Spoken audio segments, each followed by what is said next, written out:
नमस्कार, आप सभी का स्वागत है। आप देख रहे हैं डिजिटल प्लेटफॉर्म न्यूज 24 का बिहार झारखंड और मैं हूं आपके साथ अंशी आनंद।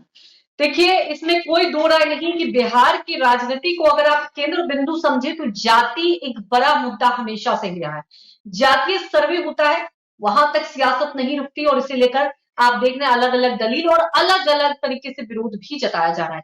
अमित शाह का दौरा होता है और इस मामले को लेकर और तूल पकड़ लेता है। आज तो विधानसभा में हंगामा ही हो गया इस मुद्दे को लेकर। तो ये तो तय है, 2024 चुनाव की बात की जाए तो एजेंडा तय हो गया है जातीय सर्वे को लेकर। एक तरफ देखिए, सरकार जो है वो पीठ थपथपा रही है कि हमने जातीय सर्वे करा दिया। दूसरी तरफ विपक्ष जो कि भारतीय जनता पार्टी की सवाल उठा रही है कि क्या जो जातीय सर्वे हुआ है सही आधार पर हुआ है। कहीं ना कहीं आप कुछ यूनिटी को बढ़ाने की कोशिश कर रहे हैं। खासतौर पर उन्होंने मुस्लिम और यादव समुदाय को लेकर निशाना साधा और ये भी कहा कि कई पिछड़े वर्ग हैं उनको भी इग्नोर किया गया है।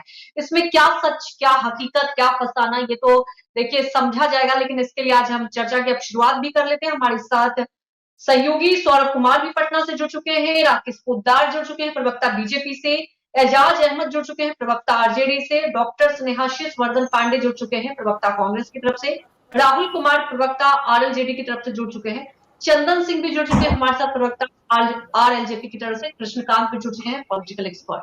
आप सभी का बहुत बहुत स्वागत है। और सबसे बड़ी बात यह है कि एजाज जी, राजनीति की बात की जाए, मैं बार बार इस बात को कहती हूँ, तेजस्वी यादव की वो याद मुझे बात हमेशा आती है जब पिछली बार विधानसभा चुनाव हुआ तो उन्होंने रोजगार का एक बहुत बड़ा मुद्दा उठाया था और इर्द गिर्द कहीं ना कहीं एक मुद्दे को लेकर तमाम राजनीतिक दल सामने आए।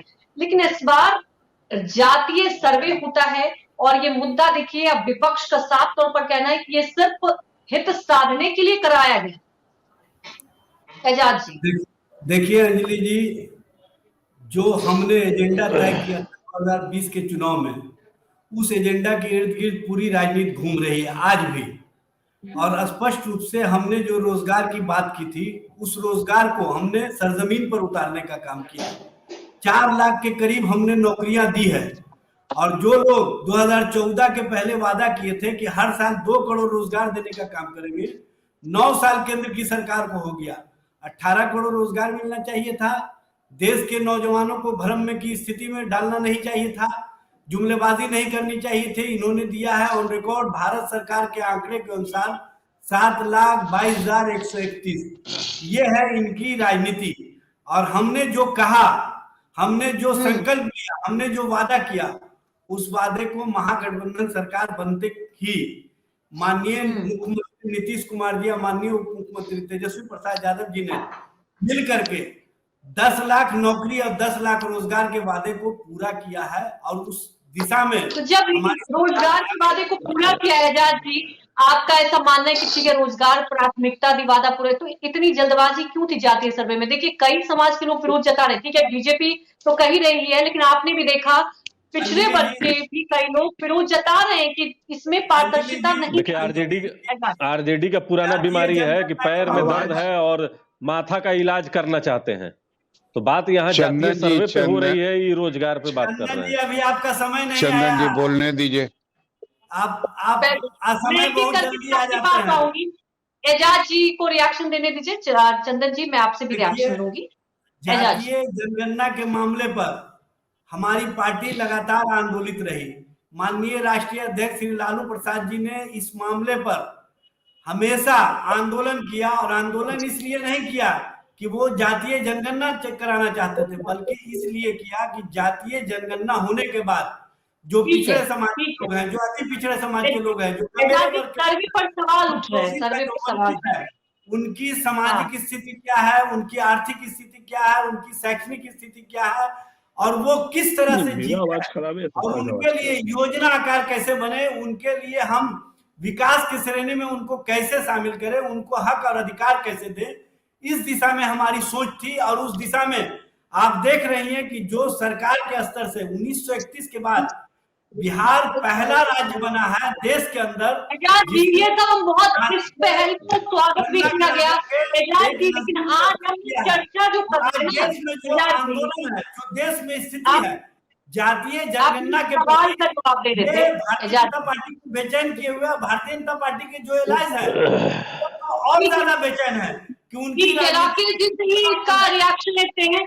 राकेश जी, आखिर क्यों बेचैनी है बीजेपी में, ये कहना है? क्योंकि देखिए, एजाज जी से मैंने एक सवाल पूछा था, सर्वे पर सवाल उठ रहे हैं, एजाज जी ने उसका जवाब नहीं दिया, लेकिन राकेश जी सवाल ये उठता है बार बार। तेजस्वी यादव तो कई बार आके कह चुके हैं कि केंद्र सरकार ने क्यों नहीं करा लिया।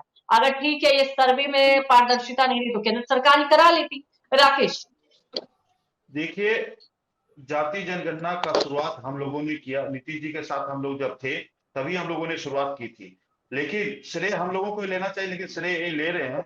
और रहा अगर ये जाति जनगणना कराए तो इसमें अति पिछड़ा और पिछड़ा जो वर्ग है 60% है, उनको मुख्यमंत्री बनाने का काम ये लोग क्यों नहीं करते? क्यों इनके परिवार के लोग लालू प्रसाद यादव जी और राबड़ी जी और तेजस्वी और तेज प्रताप जी मुख्यमंत्री बने हुए हैं? इनको इस्तीफा दे देना चाहिए, जिनकी जितनी भागीदारी उनको उनकी मिलनी चाहिए, तो क्यों नहीं देते हैं? रही दूसरी बात, हम लोग जो है हमेशा यादवों की हिस्सेदारी तो ज्यादा आया ही है राकेश जी, यादवों की हिस्सेदारी तो ज्यादा है। अगर इनके सर्वे के हिसाब से इन्होंने यादव और मुस्लिम को सबसे ज्यादा दिखाया है, बाकी लोगों को नहीं दिखाया है। अगर 60% अति पिछड़ा जो है उनको मुख्यमंत्री बनाना चाहिए ना। अगर जाति जनगणना आ रहा है, क्यों ये मुख्यमंत्री के दावेदार बन रहे हैं? क्यों ये मुख्यमंत्री के दावेदार बन रहे हैं और प्रधानमंत्री जी नीतीश कुमार बनने के लिए सोच रहे हैं? ऐसा नहीं होना चाहिए था। अगर आपने जाति जनगणना की तो उनको आगे बढ़ाइए ना जो पीछे है।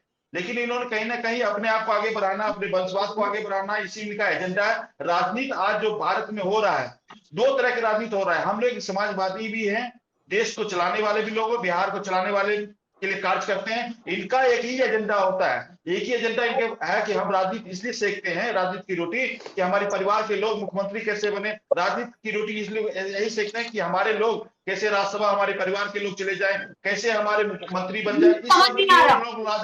कंफ्यूजन कहाँ? एक तरफ तो आप लोग खुद कह रहे हैं ना कि आप लोग समर्थन कर रहे हैं जातीय सर्वे को लेकर, तो ठीक है, कराया है चंदन जी।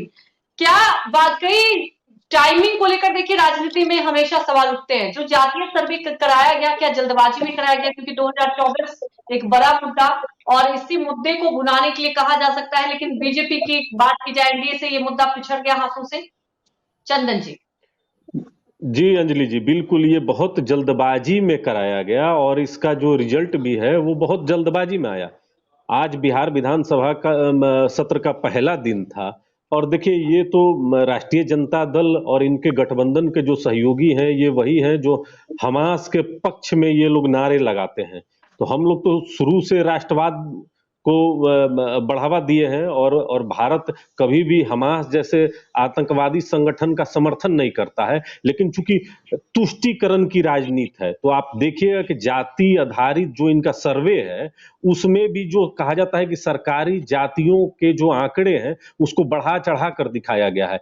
आदरणीय उपेंद्र कुशवाहा जी ने जब इसका विरोध किया तो कैसे उनके निजी डेटा को सार्वजनिक जदयू के मुख्य प्रवक्ता ने किया, तो ये स्पष्ट हो जाता है कि बंद कमरे में बैठकर ये जो है कि सर्वे को अंजाम दिया गया है और एक खास राजनीति के तहत कि 2024 हो या 2025 में हो, किस तरीके से हम लोग एज ले सकते हैं। अभी भारतीय जनता पार्टी के हमारे बड़े भाई जो बता रहे थे कि देखिए यहां पर अगर कोई मुख्यमंत्री बनेगा और कोई डिप्टी सीएम बनेगा तो एक ही परिवार से बनेगा और सब जो पिछड़ी जातियां हैं उनको ये लोग पीछे धकेल देते हैं, कभी फ्रंट पर आने ही नहीं देते हैं। हम तो आग्रह करेंगे कि बड़ा दिल दिखाकर आप क्यों नहीं करते हैं। इन्हीं के एक विधायक हैं जो अभी पाटलिपुत्रा लोकसभा से चाहते हैं कि उनको प्रत्याशी बनाया जाए, लेकिन जो ऑलरेडी राज्यसभा से बड़ी बहन मीसा भारती हैं वो सीट नहीं छोड़ेंगी। एक सवाल का आप लोग जवाब दीजिए, चाहे राहुल जी दीजिए, आप दीजिए या राकेश। एक तरफ तो आप लोग कहते हैं कि सर्वे ही सही नहीं है, दूसरी तरफ आप कहते हैं सर्वे आया है तो उसी आधार पर मुख्यमंत्री बनाए। तो पहले तो ये तो क्लियर हो जाए ना राहुल जी। अंजलि जी, जो मनसा थी कि जो समाज के सबसे पीछे जो खड़े हैं उनके लिए कुछ योजनाएं बनाने की जरूरत थी, लेकिन यहाँ पर क्या है कि इसको राजनीतिक इस्तेमाल के लिए ये इसको टूल के तरह किया गया है। आप सोचिए कि 1-1.25 महीने में आंकड़ा, और कई ऐसे हैं हमारे खुद राष्ट्रीय अध्यक्ष केंद्रीय मंत्री वो बता रहे हैं कि उनके गांव में 10,000 की आबादी है और वहां पर एक भी सर्वे वाला नहीं आया। इसका मतलब है कि बिहार में अगर आप 12-13 करोड़ आबादी की बात कर रही हैं तो ये बंद कमरे में बैठकर बनाएगी।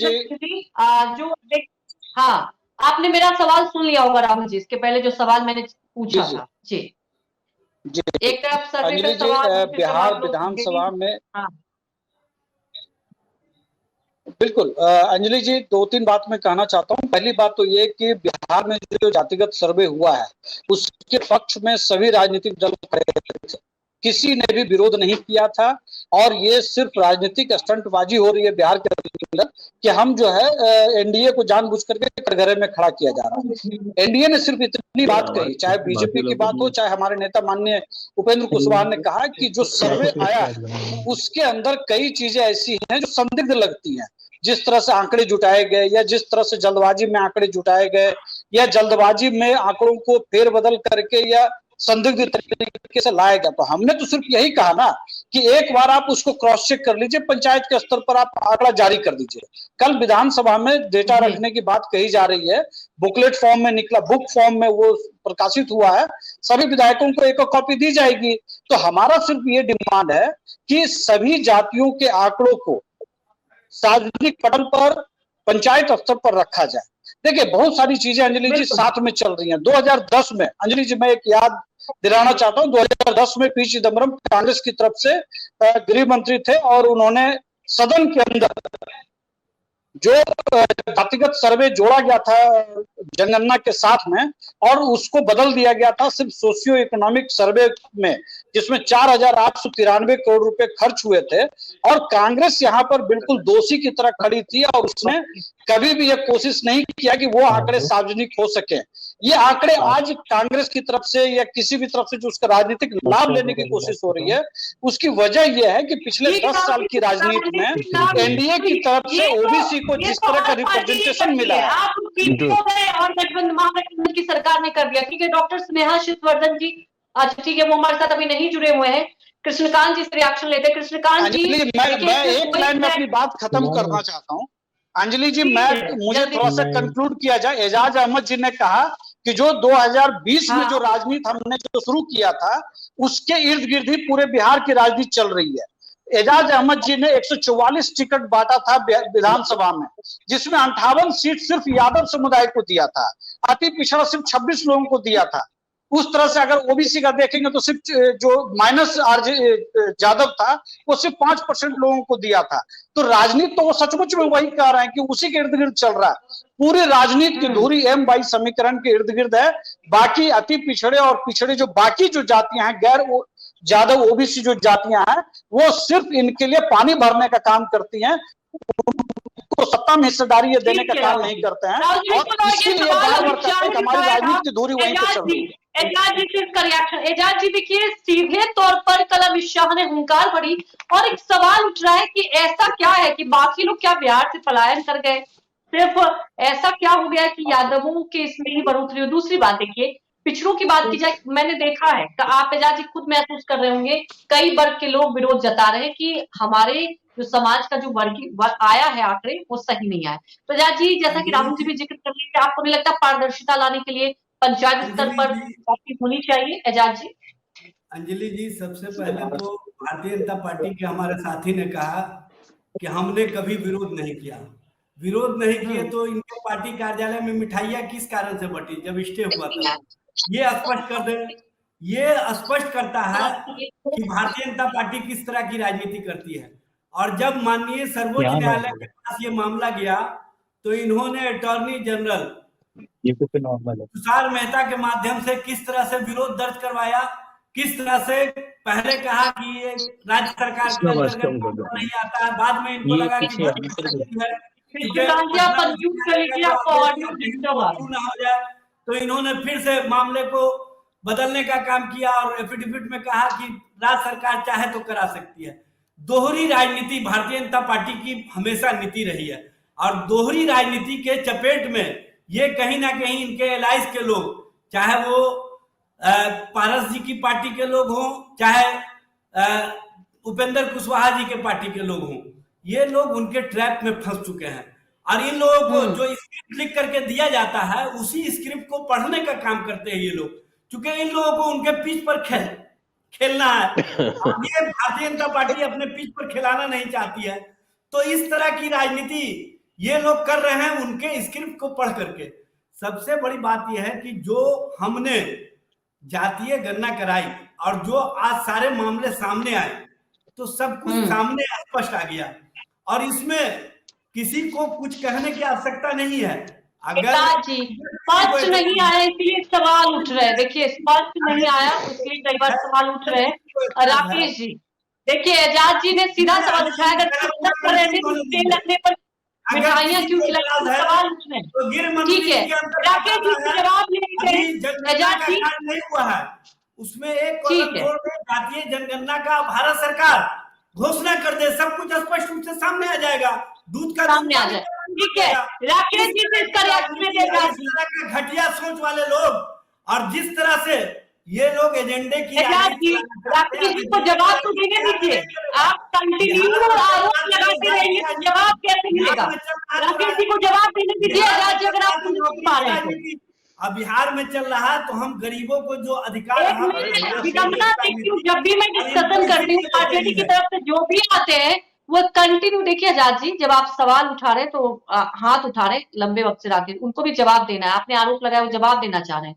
राकेश जी अंजलि जी, हम लोग जाति जनगणना का विरोध नहीं कर रहे हैं, सपोर्ट हम ही लोगों ने किया था और हम ही लोगों ने लेके आए थे। मिठाइयां क्यों बांटते थे कार्यालय में, ये भैया बोलने तो दीजिए। अरे भाई साहब बोलने तो आपके दीजिए। कार्यालय में मिठाई जब आप बोल रहे थे तो सुन रहे थे। एजाज जी जब आप बोल रहे थे तो सुन रहे थे, आप जवाब तो देने दीजिए। आपने सवाल के उसका जवाब वो दे रहे हैं, क्यों मिठाइयां बांट रहे थे, क्या कर रहे थे, जवाब तो सुन लीजिए पहले। राकेश जी जवाब दीजिए। देखिए अति पिछड़ा और पिछड़ा का जनगणना हुआ, अभी 60% ये दिखा रहे हैं बिहार में जाति जनगणना। तो हम इनके एजाज भाई से पूछना चाहते हैं कि 60% दिखा रहे हैं तो जाति जनगणना सिर्फ माई समीकरण यानी यादव और मुस्लिम को ज्यादा दिखाया गया कि इनको राजनीति करना है। और अगर आपको 60% दिख रहा है तो मुख्यमंत्री अति पिछड़ा और पिछड़ा से बना दीजिए। आज हम लोग भी सपोर्ट करें और इस्तीफा दे दें तेजस्वी जी और नीतीश जी कि मुख्यमंत्री ये रहे अति पिछड़ा से ये रहे। तो मैं आपके माध्यम से कहता हूं हम लोग भी इनको सपोर्ट करेंगे, लेकिन इन्होंने करना नहीं, इन्होंने सिर्फ राजनीति करना है, अपने परिवार के लिए राजनीति करना है, अपने समाज के लिए राजनीति करना है, बाकी वर्गों के लिए लोग राजनीति नहीं करेंगे, सिर्फ माई समीकरण के लिए राजनीति करना है, किसी और के लिए राजनीति नहीं करना है। और अपने परिवार को कैसे आगे बढ़ाना है, अपने परिवार के कुनबे को कैसे आगे बढ़ाना है, अपने जिस जाति से आ रहे हैं उस जाति के कुछ लोगों को कैसे आगे बढ़ाना है, बाकी को उस जाति के लोगों को बेवकूफ कैसे बनाना है। आज तक मुस्लिम जो हमारे भाई है उनके कंधे पे लोग सिर्फ बंदूक चलाने का काम किए, आज बना दे मुस्लिम से किसी को डिप्टी सीएम, ऐसा काम है कभी नहीं करेंगे। ये सिर्फ राजनीति अपने परिवार के लिए करते हैं, समाज के लिए नहीं भी करते, बिहार के लिए भी नहीं करते हैं।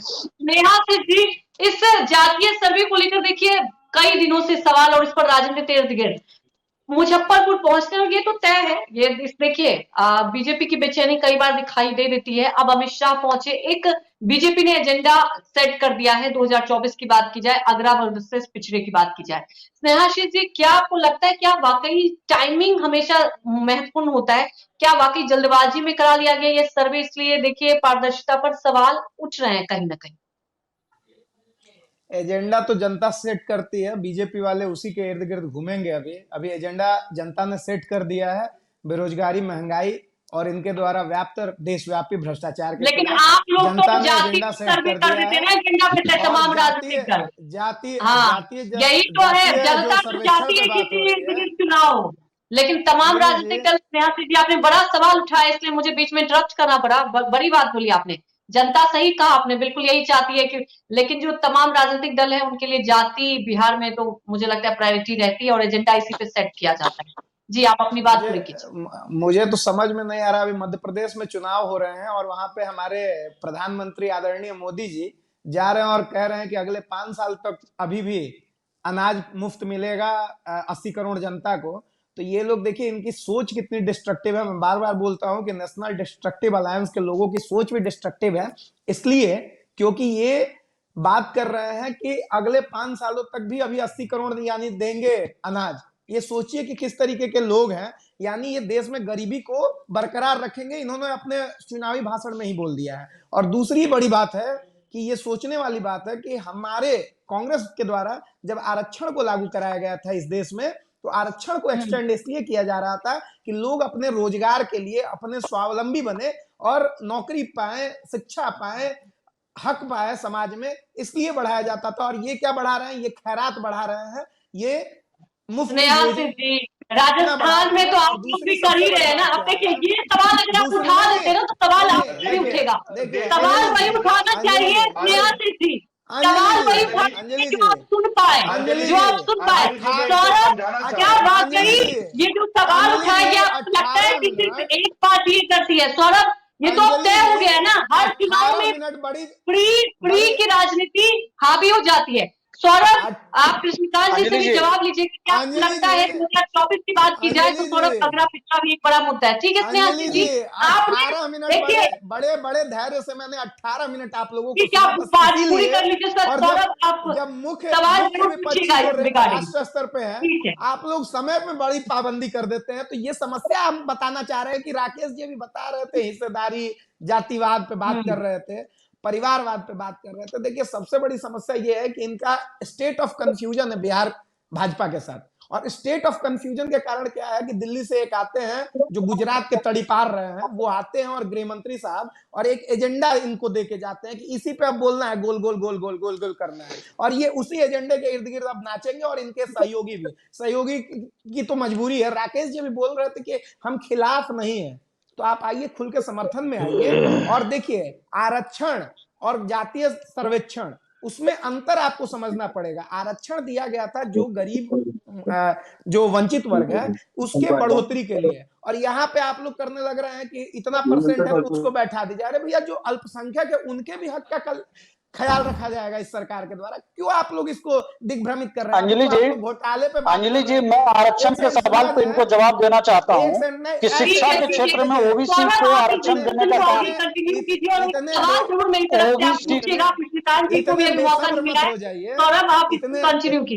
एनडीए के 3 लोग हैं, इतने बेसब्र मत हो जाइए, सुनिए धैर्य से।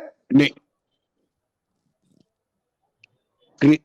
कृष्णकांत जी, आप इतने जी मैं आपके पास नहीं आ रहा हूँ सर मैं आपके पास नहीं आ रहा हूँ मैं आपके पास नहीं आ रहा हूँ। आप पहले जवाब दे दीजिए। कांग्रेस के प्रवक्ता जो सवाल खड़े कर रहे थे खासकर केंद्र सरकार और मोदी सरकार के विरोध में, तो आप पहले जवाब दे दीजिए, उसके बाद फिर मैं अगला प्रश्न जो है कृष्णकांत जी से करूंगा। जी देखिए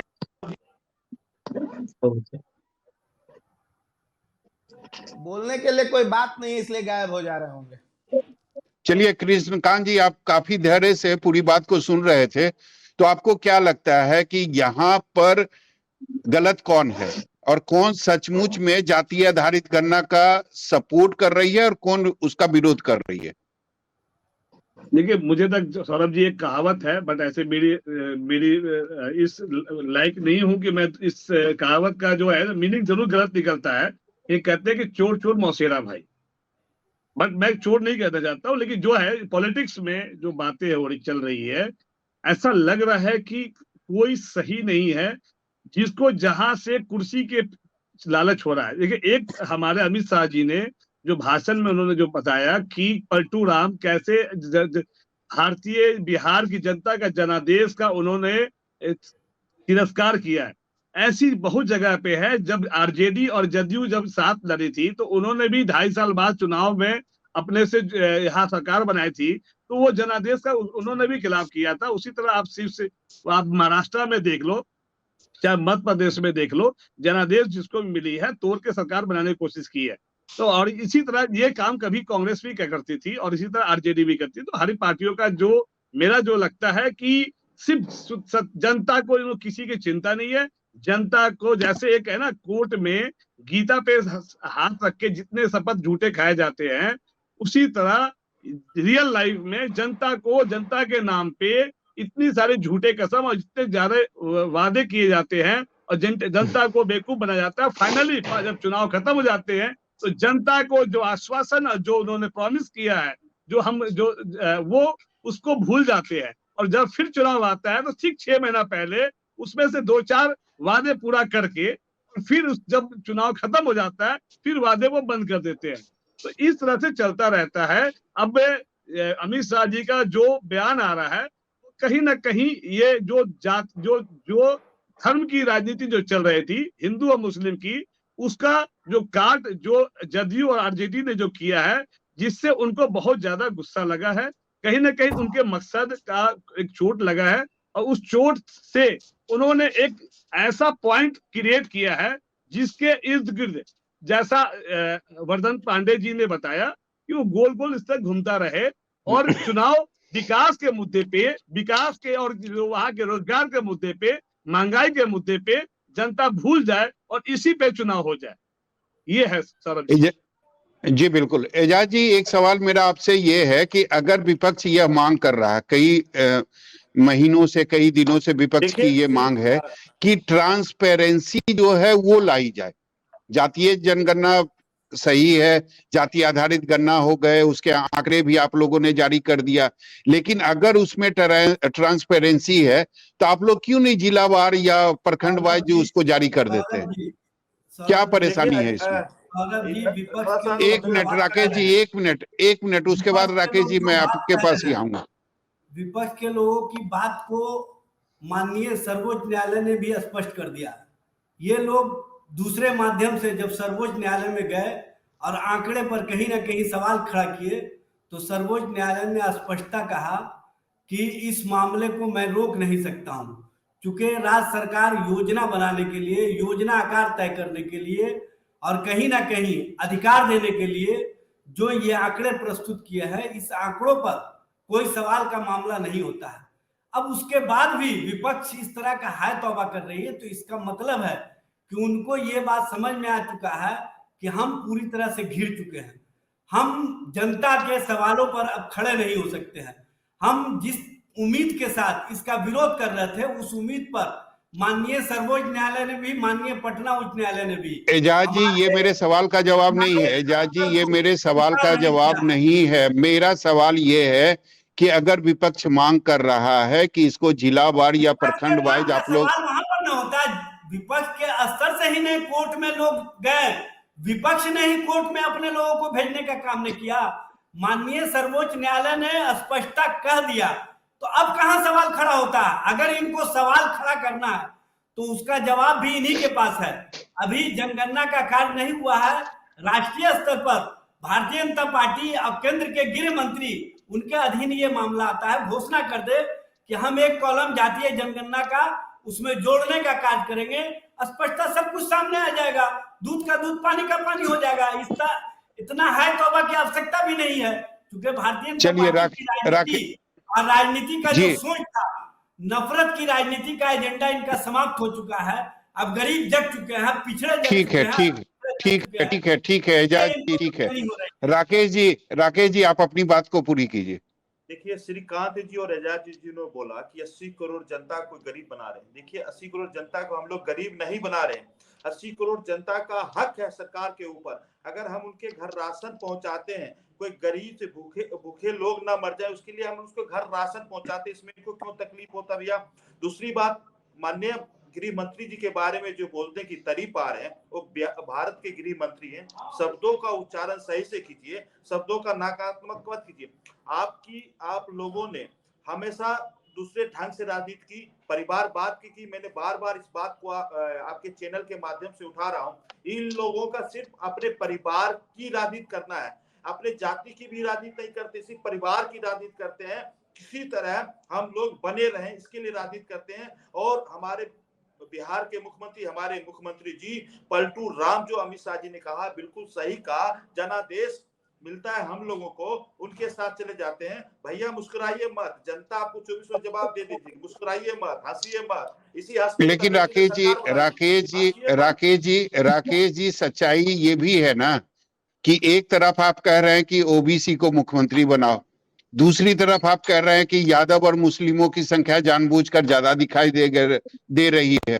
तो ये एक तरफ आप बोल रहे हैं कि आंकड़ा गलत है और दूसरी तरफ आप ओबीसी मुख्यमंत्री बनाने की भी मांग कर रहे हैं। तो दो तरह की बातें बीजेपी लगातार क्यों कर रही है जाति आधारित गणना को लेकर? इसका मैं स्पष्टीकरण कर देता हूं कि हम कह रहे कि 60% ये जो दिखा रहे हैं ओबीसी अति पिछड़ा और पिछड़ा जो दिखा रहे हैं, तो हम 60% में ही कह रहे कि मुख्यमंत्री बना दीजिए, हम उनका समर्थन करते हैं।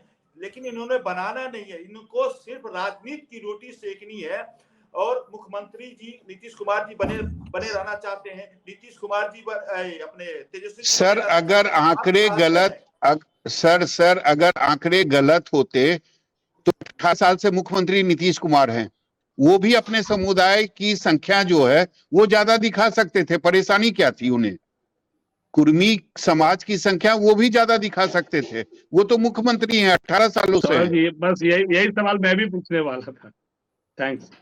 देखिए इनका जो वक्तव्य है, मैं कह रहा हूँ कि 60% ये लोग दिखा रहे हैं, उसी में से तो मुख्यमंत्री बना दीजिए ना। हम तो कह रहे नहीं, मैं ये बात मैं समझ रहा हूँ, ये बात मैं समझ रहा हूँ कि ओबीसी को आप मुख्यमंत्री बनाने की मांग कर रहे हैं, लेकिन आप जातीय जनगणना को गलत कैसे कर रहे हैं? तो आप कैसे उस पर सवाल खड़े कर रहे हैं? जाति जनगणना पे इन्होंने जो सर्वे करवाया जाति जनगणना में, तो सिर्फ यादव ही ज्यादा क्यों और मुस्लिम ही क्यों? बाकी जाति के लोग भी तो हैं, सभी जाति को कम दिखाया गया। आगे पीछे जो सर्वे हुआ था उसको आज के सर्वे से मिलाइए तो कुछ जातियों को बहुत कम दिखाया गया। क्यों दिखाया गया? सर, सौरभ जी का सवाल आपने सुना ही नहीं। मुख्यमंत्री कुर्मी नहीं, है, कृष्णकांत जी कुर्मी एक जाति मिनट, उनका है। कृष्णकांत जी एक मिनट शांत हो जाइए, उनको अपनी जवाब देने दीजिए। जी राकेश जी बोलिए। देखिए, पीछे भी सर्वे इन्होंने जो भी करवाया था, तो जो जाति जनगणना है उसको कम दिखाया गया। इन्होंने अपनी जाति को ज्यादा सर मुझे ये बताइए, मुझे ये बताइए इसके पहले जाति आधारित गणना कब हुआ था पूरे देश में? देखिए, जो जाति जिनकी 1931 में हुआ था, उस समय भी यादव समुदाय के लोगों की संख्या सबसे ज्यादा थी। तो अगर आज भी अगर हो गई है तो इसमें प्रॉब्लम क्या है परेशानी? नहीं, बाकी जाति जनगणना जो हुआ उनका कम दिखाया गया ना। आप और जाति को देख लीजिए, इसमें भूमियार जाति को देख लीजिए, ब्राह्मण को कम दिखाया गया, राजपूत को कम दिखाया गया, सभी जातियों को कम दिखाया गया। जो पहले तो अगर आप कम रहेंगे तो कम ही आएंगे ना सर। कहीं ना कहीं दिखाया है, कहीं ना कहीं इनको सिर्फ अपने जाति को आगे बढ़ाने का कार्य कर रहे हैं। तो मुख्यमंत्री अपनी जाति को नहीं बढ़ाए आगे, उन्होंने अपने आप को भी कम रखा। नहीं, देखिए, मुख्यमंत्री मैं कह रहा हूँ ना, बार बार एक ही बात मैं कह रहा हूँ। अगर इन्होंने सर्वे कराया, इन्हीं का सर्वे माना जाए कि 60% इन्होंने तो अति पिछड़ा और पिछड़ा, तो उसी में से एक मुख्यमंत्री किसी को बना दिया जाए ना, उसका समर्थन हम लोग भी करेंगे। तो आप लोगों ने तो रास्ता खोज लिया है ना, आगे एजेंडा क्या होगा बीजेपी को, ये तो कल ही अमित शाह ने तय कर दिया। जाति का बंधन तोड़ो, धर्म को लेकर आगे बढ़ना है, तो आप लोगों ने अपना एजेंडा तो सेट कर लिया है, तो अब परेशानी किस चीज की है? देखिए, हम लोग जो हैं विकास के नाम पे चुनाव लड़ेंगे 2024 में।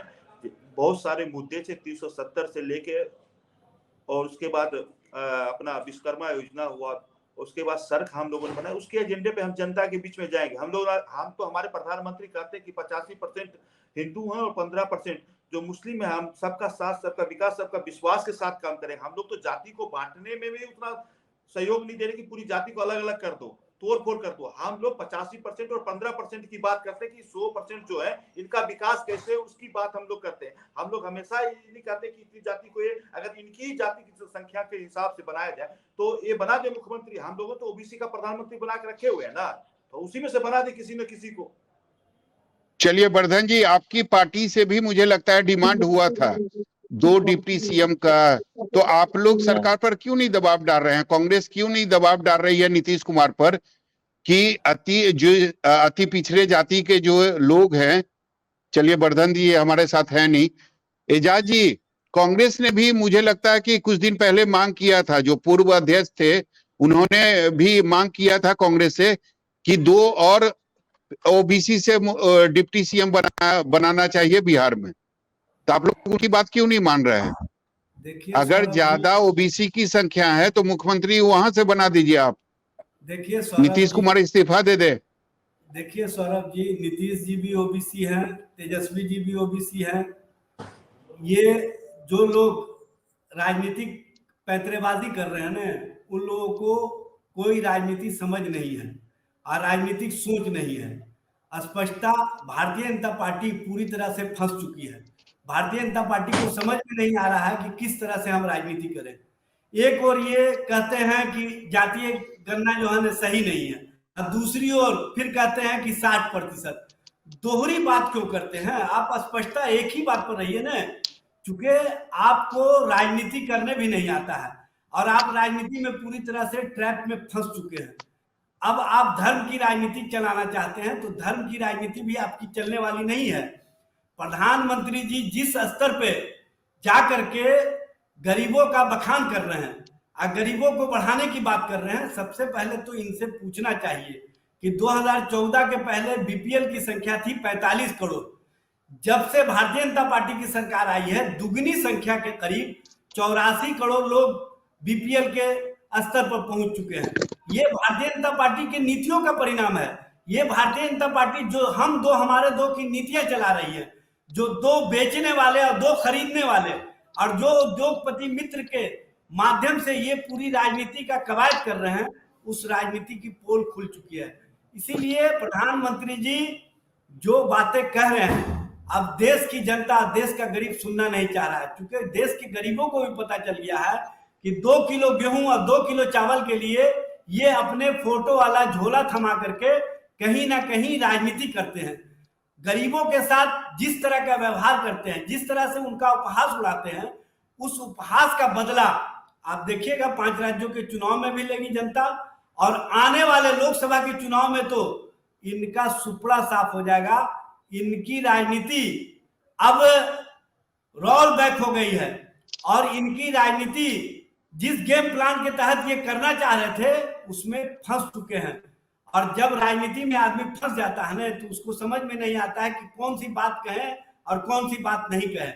और ये अभी कह रहे थे कि गृह मंत्री जी को तड़ी पार नहीं कही है। अब गृह मंत्री होकर के बिहार के मुख्यमंत्री के संबंध राहुल जी में please, Rahul ji please, Rahul ji please, Rahul ji, Ejaz ji, Ejaz ji, Ejaz ji please, Ejaz ji please, Ejaz ji please, चलिए एजाज जी आपने अपनी बातों को रख दी। राहुल जी बताइए।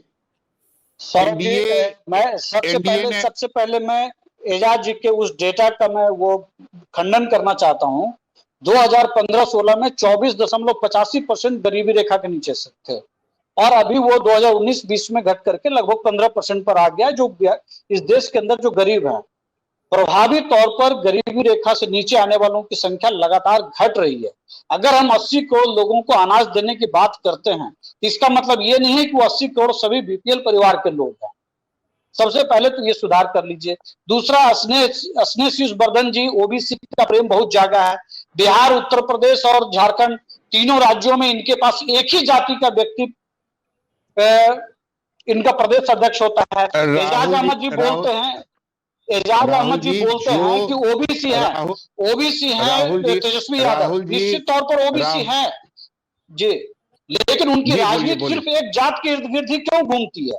ओबीसी निश्चित तौर पर तेजस्वी हैं, लेकिन ओबीसी और भी लोग हैं, 100 जातियां ओबीसी के अंदर, उनकी भागीदारी ना उनके संगठन में दिखाई पड़ती है।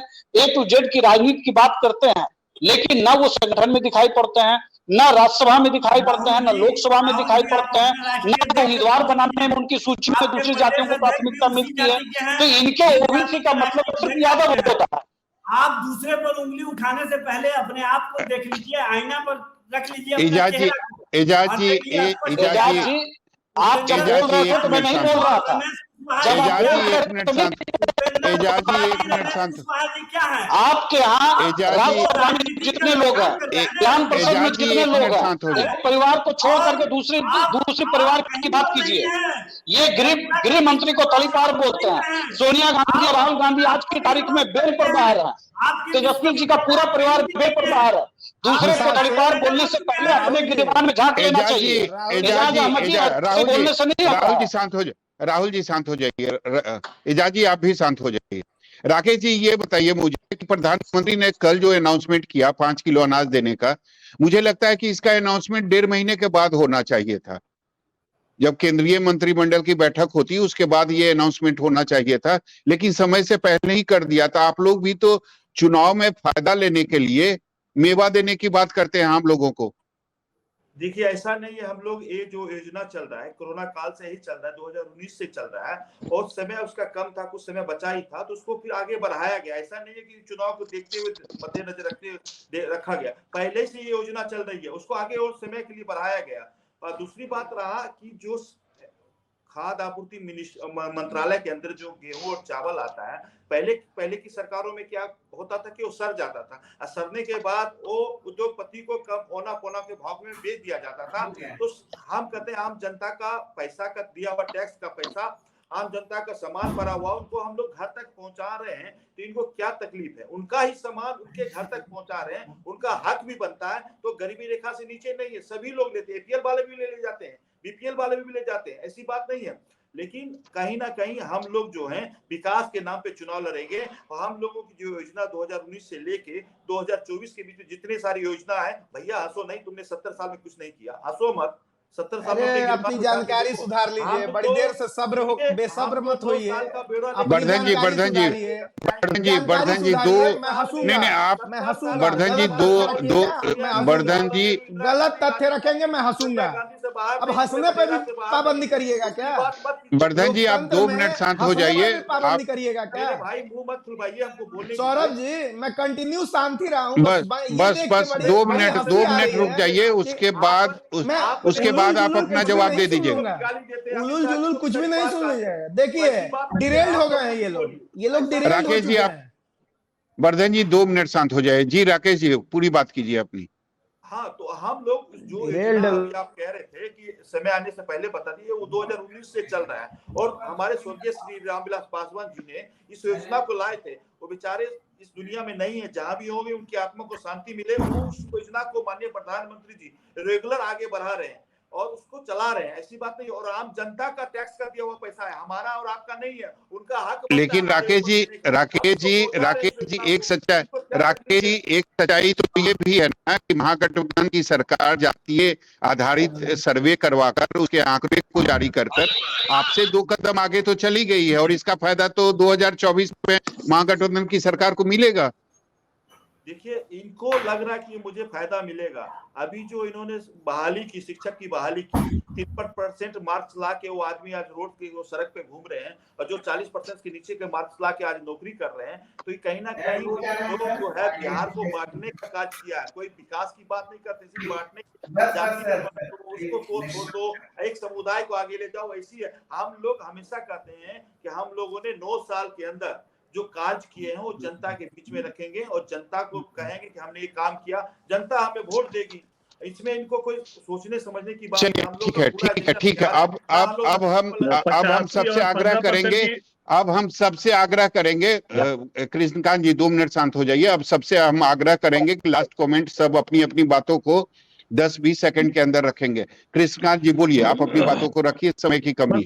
85 से और 15% जो ये कह रहे हैं, कहीं ना कहीं ये बात भी उनको है कि दुख इसी बात का है, जातीय समीकरण का जो ये रिजल्ट जो आया है, जो सर्वे आई है, वो इसलिए कि 85 और 15% का जो फॉर्मूला है वो इनका फेल होते दिख रहा है। ये मेरा कमेंट। चलिए राहुल जी, लास्ट कमेंट। देखिए, सभी के जातियों को आंकड़े को पंचायत के स्तर पर लाना चाहिए, ताकि जो भी सच है वो सभी को पता चल जाए। और अगर किसी को लगता है कि 31 में कम था और अभी और ज्यादा हो गया है, बाकी जातियों का कम हो गया है या हमें कम गिना गया, तो एक असंतोष का भाव है। इसलिए क्लैरिटी जितना ज्यादा होगा आंकड़ों में उतना बेहतर होगा। पंचायत स्तर पर आंकड़ों को लाना चाहिए, ताकि दूध का दूध पानी का पानी। एजाज जी लास्ट कमेंट 20 सेकंड। देखिए सौरभ जी, हमारी सरकार ने स्पष्ट रूप से जो सर्वे गणना कराया है उसमें सारे तथ्यों के साथ साइंटिफिक तरीके से कराया है, और इसमें कहीं किसी के साथ अन्याय नहीं हुआ है। जो लोग इस तरह की बातें सोच रहे हैं या इसमें कोई राजनीति देख रहे हैं, उनको चाहिए कि घोषणा कर दे कि केंद्र के स्तर से हम जब जनगणना का कार्य शुरू होगा तो उसमें जातीय जनगणना कराने का भी कार्य करेंगे। स्पष्ट रूप से सब कुछ सामने आ जाएगा, और इन लोगों को भी। चलिए वर्धन जी आप अपनी बातों को रखिए 20 सेकंड में। वर्धन जी। सौरभ जी, बड़ी आज बहुत ज्यादती हो गई है मेरे साथ। खैर बड़ी चलिए कोई बात नहीं। नीतीश जी भी आपके साथ जाति कर रहे हैं। नहीं नीतीश जी भी आपके साथ जाति कर रहे हैं। फिर आप लोग पिछले 6 महीने से, फिर तो मीडिया के बंधुओं पे मैं सवाल उठा दूंगा कि मतलब आप भी कहीं से, चूंकि राकेश जी सबसे ज्यादा समय आज लिए हैं। नहीं मैं पॉलिटिकल ही बोल रहा हूँ। वर्धन जी मैं पॉलिटिकल ही बोल रहा हूँ। सौरभ जी, इस चीज को समझना होगा कि राकेश जी अभी 53 और 40% पे गिना रहे थे। आरक्षण की जानकारी इन्हें भी नहीं है।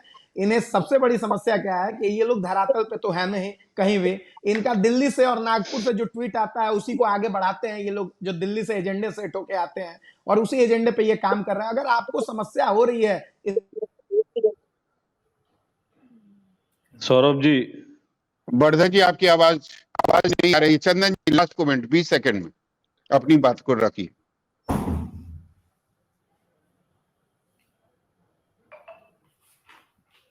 करा ले रहे हैं और उसको वाजिब तरीके से रख दे रहे हैं। ऐसी समस्याएं आती हैं, अगर इस तरीके की समस्याएं आपके साथ आ रही हैं तो उसे करा लीजिए ना एक राष्ट्रीय स्तर पर, और इससे क्लियर हो जाएगा दूध का दूध। हम आप ही लोग का जो आंकड़ा आएगा उसी को मान लेंगे, क्योंकि जनगणना केंद्र का मामला होता है। और रही बात एक और चीज समझाने की, मैं बार बार बोलना चाह रहा था, क्योंकि आप लोगों को एजेंडे में अभी बहुत कम जानकारी है, तो उसको सुधार लीजिए।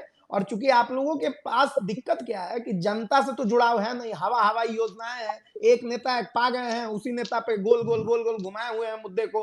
कोई आते हैं, 7वीं बार ये दौरा था, 7वीं बार दौरा था। आप उनकी बेचैनी समझ सकते हैं कि किस तरीके से ये बार बार आ रहे हैं लोग, और इसलिए आ रहे हैं कि बिहार की जनता को ठग सके, फिर से बहला सके, फुसला सके। क्योंकि बिहार की जनता बहुत भोली भाली जनता है और उसे राजनीतिक ये हथियार की तरह इस्तेमाल करना चाहते हैं। और इसलिए अब इन्हें तो क्लियर हो चुका है कि अब पहले वाला इनका जादुई आंकड़ा जो बन गया था नीतीश जी के साथ में, वो अब नहीं मिलने वाला। इसलिए ये बौखलाहट है और कुछ नहीं है। चलिए चंदन जी लास्ट कमेंट।